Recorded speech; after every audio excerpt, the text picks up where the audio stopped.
Hello and welcome to the first tutorial of our Excel VBA course, where we begin our quest to gain Excel Jedi powers so that we can handle or manipulate almost any data within our Excel spreadsheet and handle any problem. Our first tutorial is going to be to look at recording macros. Now, those of you who have taken the Excel Superhero course, we would have covered recording macros there. Now, the examples used will be a little bit different, some of them, so it is completely up to you whether you skip this chapter and go straight into the VBA elements, or whether you sit through these as a kind of recap and a bit of a refresher and see some slightly different examples used. There will be some VBA elements covering in this section as well, but for the most part it will be looking at recording. And this is very important. We'll look at the differences as the course evolves, but recording a macro will never look beyond. You know, it can be a very helpful tool no matter how far you get in VBA. It won't generate the best code and stuff, we'll look at that, or be that powerful, nowhere near. But it's an important element to help us learn, understand, get code to tweak, in much the same reason that you may spell check work or have a dictionary at home. Why do you? Could you not know that language? Of course you do. But you know, you forget how things are spelled, you look at words you're not familiar with, this kind of stuff. And in much the same way with recording, we can't write code for every single feature that Excel has. We don't even know them all. Nobody does. So it's an important step to start with. And as an example here, what we want to be able to do is, on this worksheet on screen, I want to protect the formulas on it. Now, this spreadsheet only has 3 cells with a formula in, so this may be a basic example. But I want this macro, you know, a little clicky button on our toolbar. When I click it, I want it to be able to lock down the cells that have a formula on the spreadsheet. I don't want to have to be able to tell the macro. And so I'll look, they're in these 3 cells here, B10 to D10. I don't want to have to do that. Whatever's going on in that spreadsheet, I'll click a button. Excel will figure out where the formulas are, lock them down. That's what I want to happen. So before we get going with recording our macro, we're going to have a little rehearsal. We're going to plan and research our steps. And this will become, you know, we'll recap on this as the course goes on. And into the VBA elements, it will be more important that, although it's not imperative, it's a good idea to plan our stuff before we look at recording it. Yeah, we want to make sure we know what we're doing and the best way of doing it before we get going. I want to make sure it even works. So, my plan here is that we are going to select the square in the top left to select all the cells of the spreadsheet. I don't know whether these cells are locked or unlocked. Now, I can't guarantee this because I don't know what other people are doing on this spreadsheet. I want to go into the Format Cells dialog box any way we're comfortable in doing so, to the Protection tab, so that with this locked box, I'm going to turn it on and turn it off to ensure that them cells are unlocked. So when I click OK, they're now unlocked. I'll get these little triangles warning me where the formulas are. Are you crazy? Why would you do that to formulas? I'm not going to. What I'm next going to do is I'm going to the Find and Select button on the Home tab, and sorry, I'm not going to go to Special. I'm going to Formulas. I'm going to select all the cells in this spreadsheet that have a formula in them. So when I click that, it selects the cells with a formula, selecting only them 3. That feature is a lot more powerful than it might initially look. The fact that Excel figures out where the formulas are and selects them. Very relative way of working, extremely powerful, very useful. I'm then going back into Format Cells, Protection tab, and locking them. 3 down, the warning disappears, and then I'm going to be going to Review and Protecting the sheet. And I won't worry about a password or any of these other features for now. It's just an example of recording a macro. Those of you who took the Excel Superhero course, we would have done worksheet protection on that.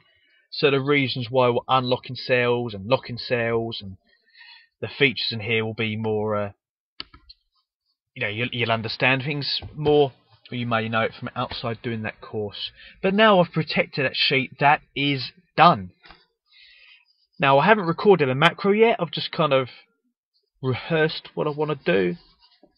The next step is, if I'm happy with doing that and it seemed to work okay, is to record it. So in the future I'll have a button that will run that macro and do that job. Because I don't know what that was, 8 clicks? I didn't really count as I was doing it. Nothing crazy, but certainly would be more helpful. So I'm just going to backtrack my steps. I'm going to unprotect that, and I won't bother unlocking, locking. It's irrelevant for the recording to work. And I'm going to start recording the macro. To do this, I'm going to the View tab and the drop down arrow for the macros button. Now I do have a record macro button actually in the bottom left of my screen down here, we can see. So I could go that way, I could go the developer tab way, but I'm going to go this way as I'm here already and look at recording a macro. First thing it will ask is, what would you like to call the macro? I'm going to call it protect formulas. Let's try and spell that correctly. Protect formulas. That sounds like a good name for me, that's what I'm doing. Now you're not allowed to use spaces in macro names, so I've got an underscore here to skip around that issue. Shortcut key. Would I like to use a shortcut key for this? Now personally no. I'm not a big fan of this feature. It's not to say it can't be useful, but personally not a fan of it. If I did choose Control P, it doesn't even warn me, but that will become the shortcut key for this macro, therefore replacing print in the scope of this macro. And if I chose R, I'll choose R then. Copying series to the right, or F, which is find. So, potentially dangerous. You cannot undo a macro. Your Control Z or your spinny blue arrow will be disabled after running a macro. You cannot undo it. Your saving grace, if this has made a mistake, is to close the spreadsheet down, saying no to saving changes. So potentially dangerous. This macro is quite harmless. People can just unprotect it if they know the password. But personally, not a big fan of the benefits. You might as well have a clicky button. It's not that important as to I've seen it do bad things in the past. Where do I want to store the macro? Now we're going to store it in this workbook, meaning this macro, the scope of the macro, it's only available when this workbook is open. So I can email this workbook to others and the macro will be travelled with it for distribution. But I have to have this file open. I have to have access to it and have it open. The personal macro workbook, the other useful setting in there, which you'll see at some point during this course, makes this macro global for you.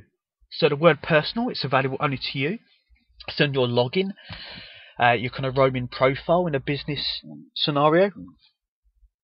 And this macro is available in any file that you use.